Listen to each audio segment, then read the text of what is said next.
Hello there you guys, welcome to another of my videos. Ole Gunnar Solskjaer versus Jurgen Klopp.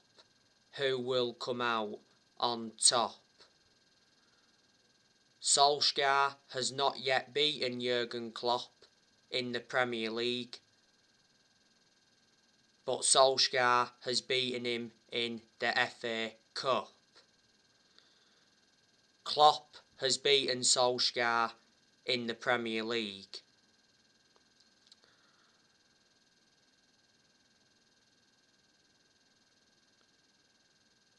Now, Jurgen Klopp is a very good manager. He's one of the best managers Liverpool Football Club have had in this generation.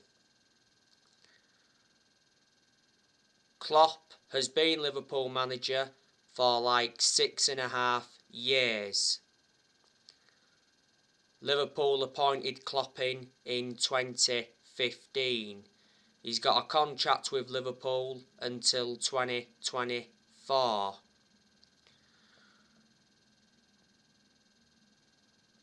Liverpool have spent over £400 million under Klopp. Klopp has won 4 trophies at Liverpool so far. He's won the Premier League. That was the season before last. That was the first time Liverpool won a title in 30 years. Also won the FIFA Club World Cup. He's won the Super Cup and he's won the Champions League. Liverpool have won 6 Champions Leagues, so they've won the most Champions Leagues out of the English clubs.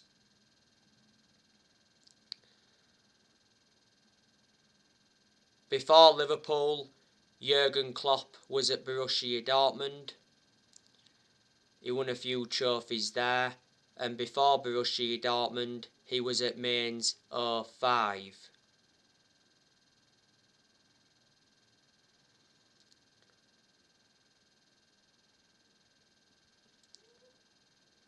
Now, before Klopp, Liverpool had Brendan Rodgers. He enjoyed one good season at Liverpool. Before, Liverpool have had Roy Hodgson. He's probably the worst manager Liverpool have ever had.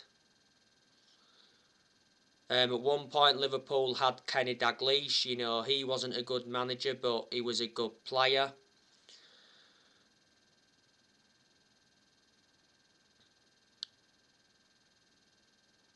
A long time ago, Liverpool had Rafa Benitez. Now, he was a good manager. When he managed Liverpool, Rafa Benitez, he won the Champions League, the Super Cup, the FA Cup and the Charity Shield. A long time ago as well, Liverpool had Gerard Houllier. He was a good manager. He's no longer here now because he died a while ago now. At one point, Liverpool had Bob Paisley. And was it in the 70s, Liverpool had Bill Shankly. So there you go. Liverpool have got a good chance of winning the Premier League this season. I hate to say that as a Manchester United fan, but I'm being realistic. If Liverpool do win it this season, they will be level on titles with Manchester United. As it stands at the moment, Liverpool have won 19, Manchester United have won 20 titles.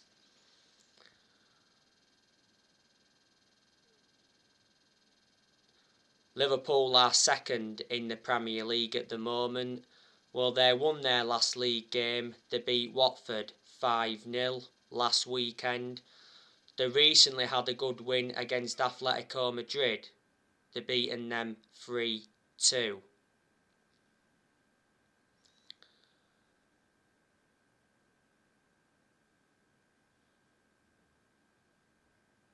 Like I said to you on the preview, Liverpool have got a good squad. Obviously, they've got Mohamed Salah. You know, he's one of the best players in the world. I reckon Salah is the third best player in the world. So it's Ronaldo, Messi, then it's Salah. Salah will be in contention to play in this game. Liverpool have also got Mane. He's also a good player. I think he'll be in contention to play in this game. Mane is good at creating chances and he scores good goals. Liverpool have also got Firmino. He's been in scintillating form so far this season. So he's made up for his poor performances from last season. I think Firmino will be in contention to play in this game. Like I mentioned to you on the preview, our defence have got to keep Salah, Firmino, Mane and that at bay, because if they don't, we will get punished. Liverpool have also got Diego Jota. He's made an impact at Liverpool. Liverpool got him last year from Wolves.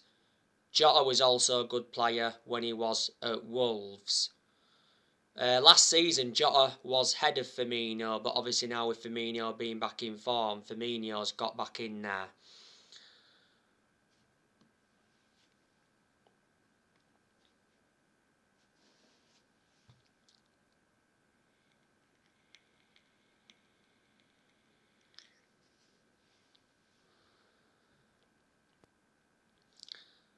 Liverpool have also got Origi. He's their backup striker. Obviously doesn't get in the team now. I think there's a good chance that Liverpool Football Club will sell him next year. Liverpool have also got Minamino back. He was out on loan with Southampton.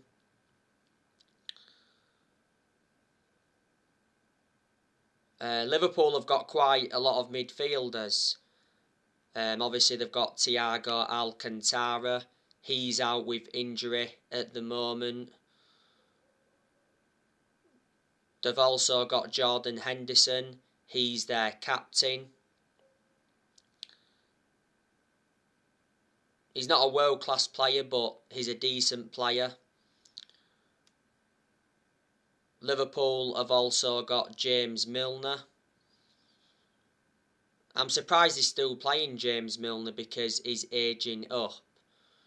You know, will he leave Liverpool at the end of this season? You know, when he does leave, you know, Milner might go to another club after Liverpool before he retires. Milner actually played in Liverpool's 3-2 win against Atletico Madrid in the Champions League, and he did well.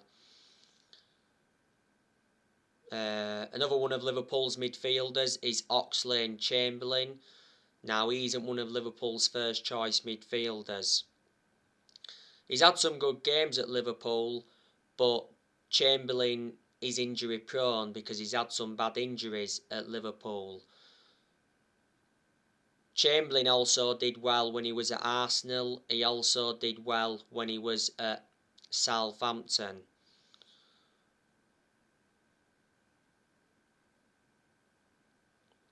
Liverpool have also got Naby Keita. He's another one of their midfielders. Well, initially he wasn't one of their first choice midfielders, but I think he could be in contention to play in this game. Keita scored a goal against Atletico Madrid. Another one of Liverpool's midfielders is Fabinho. Can also be deployed as a centre-half. He's played as a centre-half a few times. Earlier on this year, Fabinho signed a new contract with Liverpool until 2025. There was a few players that got their contracts extended at Liverpool. So there you go. There are a lot of Liverpool's midfielders. Liverpool have also got Curtis Jones as well. He's out with injury at the moment. Curtis Jones is Liverpool born and bred. Liverpool have also got Harvey Elliott. He's out for the season because he broke his leg in Liverpool's 3-0 win against Leeds earlier on this season. He's a young player, is Harvey Elliott. You know, got a lot of development in him.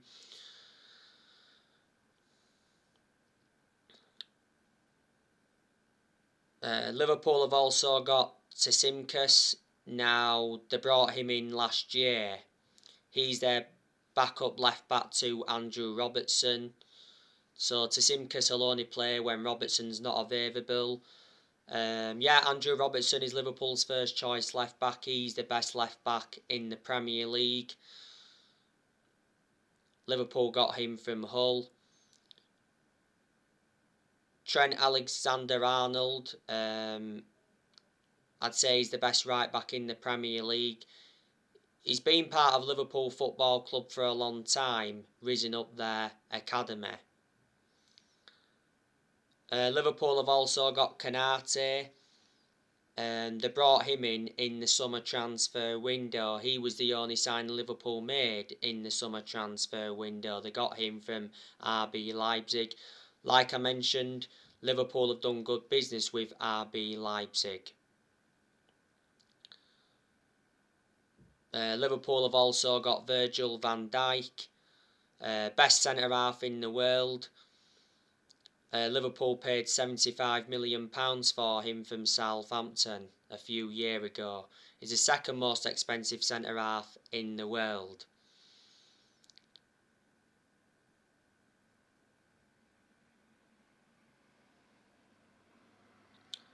Van Dijk was out with a bad injury last season. But obviously now he's back. Liverpool seem to be doing really well. Liverpool have also got Joel Matip. He's one of their centre-halves. They've also got Joe Gomez. He's another one of their centre-halves. Obviously, Liverpool's first choice goalkeeper is Alisson. So yeah, like I said, that's a good squad. Liverpool have let some players go. In the summer transfer window, they offloaded Shaqiri to Lyon. They also offloaded Wijnaldum. He left Liverpool to join PSG on a free. They also offloaded Harry Wilson and have offloaded a few other players. Don't forget Liverpool offloaded Nathaniel Klein. They offloaded Dejan Lovren. They offloaded Adam Lallana. So, there you go.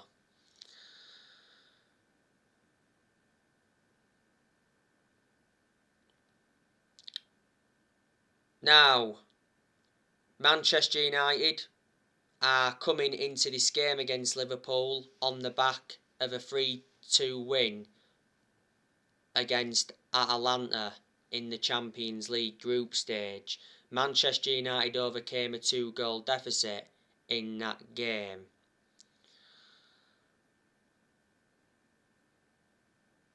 Manchester United lost the last league game to Leicester 4-2. We are winless in our last 3 league games. Prior to the game against Atalanta, Manchester United only won 2 of the last 7 games in all competitions. Now, is this game against Liverpool Solskjaer's last game as Manchester United manager? We have to avoid defeat.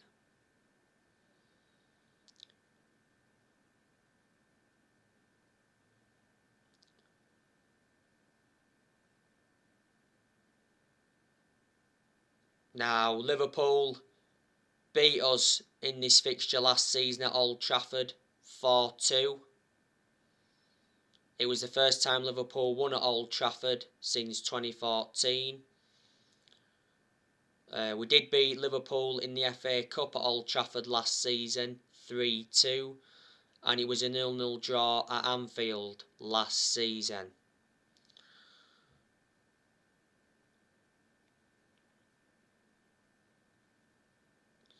I think Solskjaer will be making some changes in this game from the 3-2 win against Atalanta. Now obviously we've got Varane out, he's out with a groin injury for a few weeks. Big miss for us. Martial's got a knock, but Martial doesn't really get in the team anyway. Amad Diallo's still out with injury, but he doesn't really get in the team. And I think Fred sustained a knock against Atalanta.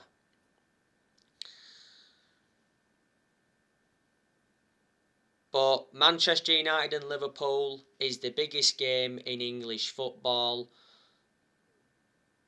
because Man United and Liverpool are the two most successful clubs in England historically. Manchester United have not beaten Liverpool in the Premier League since 2018.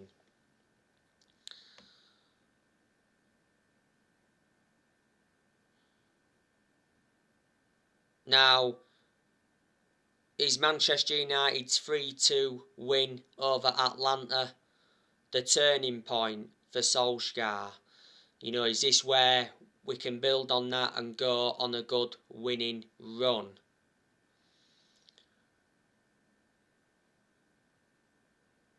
Ole Gunnar Solskjaer is keeping his job, so he will not be sacked by Manchester United yet. The vast majority of Manchester United fans are demanding Ole out. Ole is not good enough.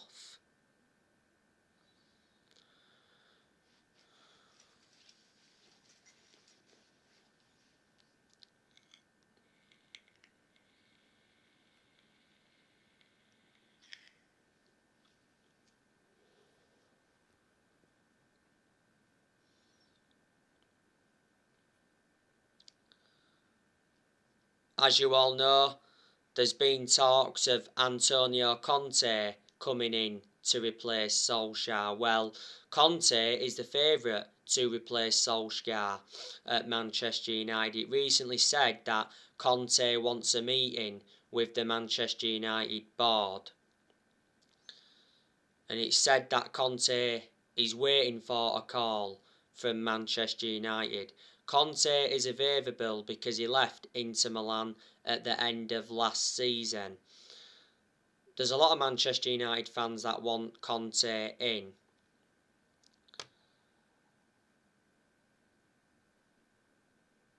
Earlier on this season, he said Conte would accept the Man United job if Solskjaer was to get sacked.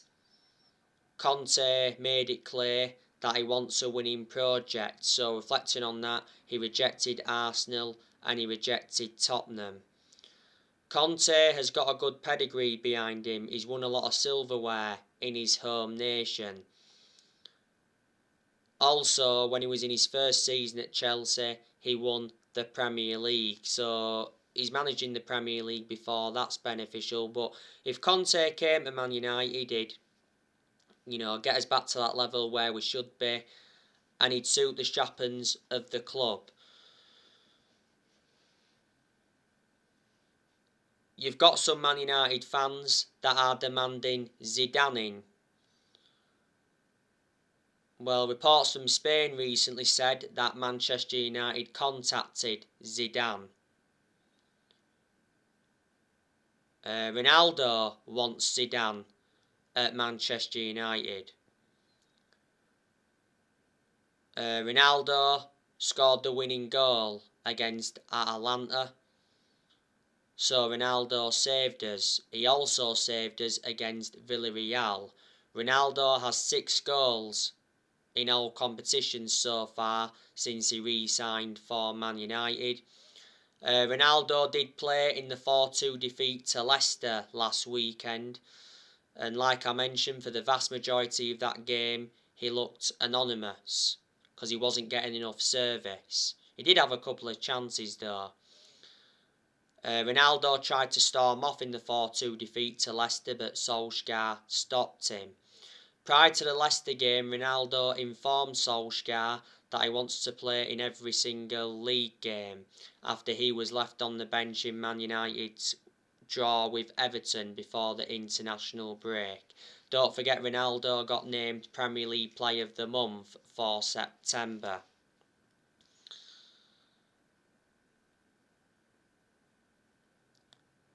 Earlier on this season, it said Ronaldo wants to retire at Manchester United. Then coach Cristiano Jr. in the Red Devils youth team. Prior to the Villa game earlier on this season, Solskjaer said he believes Ronaldo can keep playing for Man United into his 40s. Ronaldo's 36 at the moment. Ronaldo's already hinted that he's looking to stay at Man United beyond his current contract. Ronaldo's got 2 years left on his contract. Well, he's under contract with Man United till 2023. There's an option of a further year. Ronaldo receives 480 grand a week at Man United, so he's the highest earner at the moment.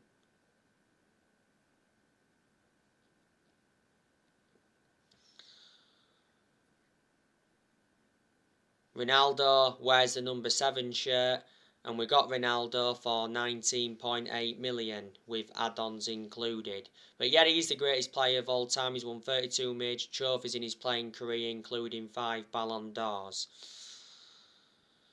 But in regards to Solskjaer, he won't get until the end of this season unless we went on a tremendous run. I think Solskjaer will be gone by Christmas, if I'm going to be honest with you.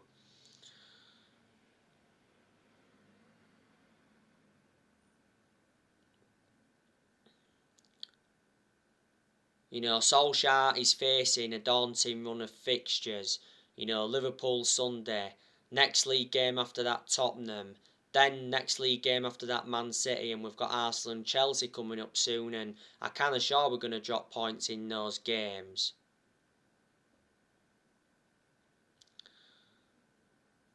You know, this season is Solskjaer's 3rd full season as Man United manager.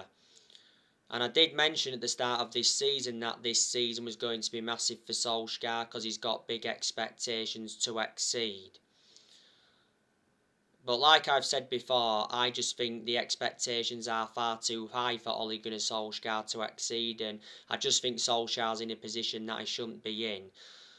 Solskjaer has not yet won a trophy as Manchester United manager.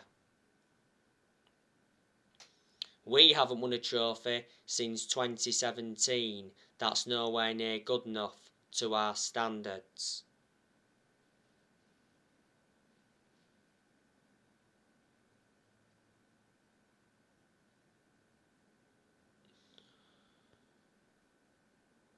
Well, Solskjaer's ambition for this season is to win the Premier League. We haven't won the Premier League since 2013. That's 8 years ago now. Obviously, we're not going to win the Premier League under Solskjaer, but in reality, we should be winning the Premier League, like I've mentioned before, because we've got a title-winning squad.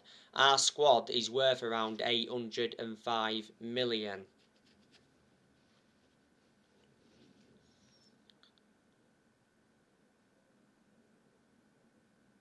In the summer, Solskjaer signed a new contract with Man United until 2024. There's an option of a further year, and like I mentioned, we made a mistake giving Solskjaer that new contract because I can assure he won't see it out. If Solskjaer is still Manchester United manager in December, he'll be celebrating 3 years in charge of the club.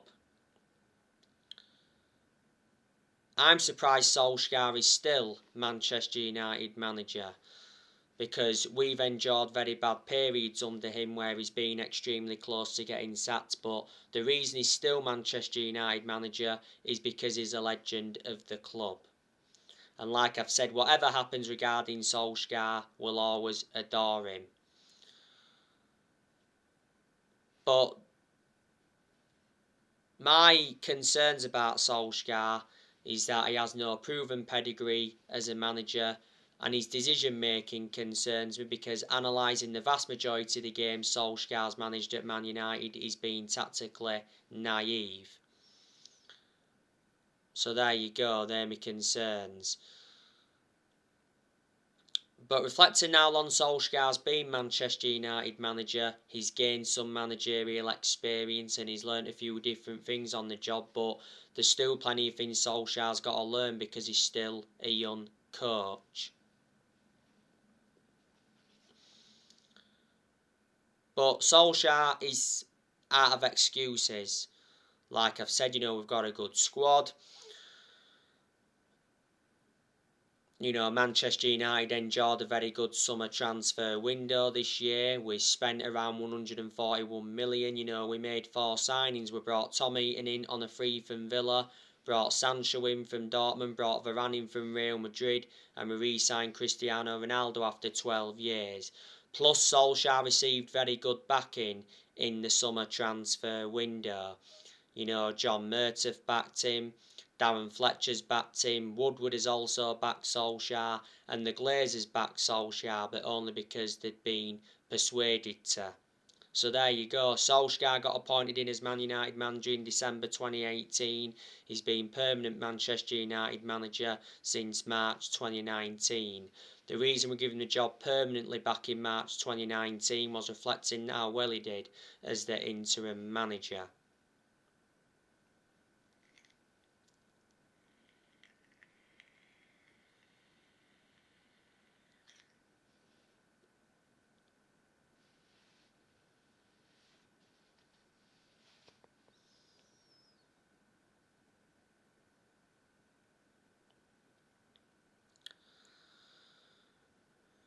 So there you go, and if Manchester United do sack Solskjaer, he will be the 4th permanent manager to be sacked since Ferguson, because we've already sacked 3 managers since Ferguson. We sacked Moyes, we sacked Van Gaal, and we sacked Jose Mourinho. So anyway guys, tomorrow I will be giving you my predicted 11 for this game. On my next video, I'm going to be giving you some news on Donny van der Beek. So anyway guys, that's everything to update for today. Drop your comments, likes below on the channel. If you do, consider subscribe. It's Red Devil 24. Take care, God bless, see you all again soon.